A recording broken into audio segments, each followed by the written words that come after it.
जीवन में वाणी को संयम में रखना अनिवार्य है, क्योंकि वाणी से दिए हुए घाव कभी भरे नहीं जा सकते। मनुष्य उसके लिए शोक करता है जो शोक करने के योग्य नहीं है, और फिर भी ज्ञान की बातें करते हो। बुद्धिमान व्यक्ति ना जीवित और ना ही मृत व्यक्ति के लिए शोक करते हैं।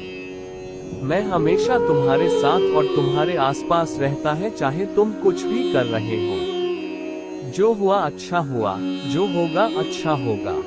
स्वयं को मुझ पर छोड़ दो, अपने कर्म पर ध्यान दो। कर्म ऐसा जो स्वार्थ रहित पाप रहित हो। जीवन में समय चाहे ज भगवान श्री कृष्ण हमें हमारे मन को शांत और स्थिर करने के लिए दो उपाय देते हैं। पहला, ध्यान लगाना या मेडिटेट करना। दूसरा, वैराग्य भाव सीखना। अब ध्यान या मेडिटेशन शब्द सुनते ही आप में से कई लोग कहेंगे कि आप आंख बंद कर सांसें अंदर बाहर नहीं ले सकते। यहाँ हम सब गलती कर बैठते हैं। मेडिटेशन या ध्यान का मतलब सिर्फ आंख बंद कर बैठना नहीं होता। मेडिटेशन का मतलब होता है अपना पूरा ध्यान किसी चीज पर लगाना और उसे हटने नहीं देना। अगर आप रोटी बना रहे हैं तो सिर्फ उस बात पर ध्यान दीजिए। अगर आप पिक्चर देख रहे हैं तब। भगवद गीता में श्री कृष्ण कहते हैं, हमारी सफलता केवल हमारे कर्म पर निर्भर है। जीवन में हमेशा हमें कुछ न कुछ चाहिए ही होता है। ये हमारी प्रकृति है।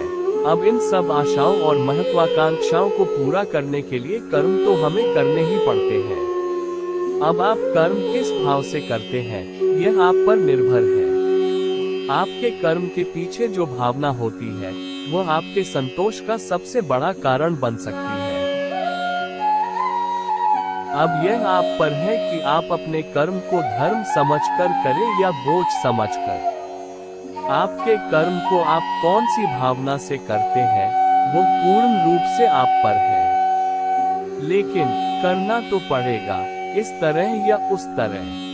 देखिए, बोझ समझकर करेंगे तो जीवन भारी और कठोर लगेगा। धर्म समझकर करेंगे, सेवा भाव से कर्म करेंगे, तो ऐसा लगेगा कि आपके हाथों भला हो रहा है। यह ऐसी ही बात है कि आप जो सेब या अनार या संतरा खाते हैं, वो इसलिए खा पाते हैं क्योंकि दूर किसी माली ने अपना कर्म किया था। जैसे उसके का फल आप खा रहे हैं, वैसे ही आपके कर्म से दी और का।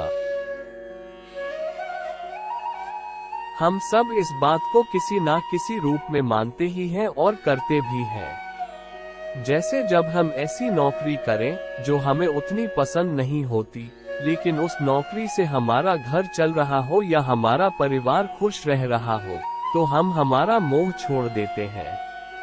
इसी कर्म में धर्म का भाव मिलता है।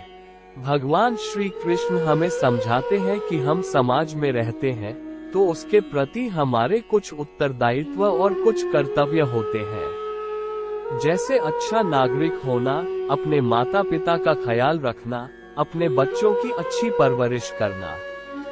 ये कर्म भी है और हमारा धर्म भी है।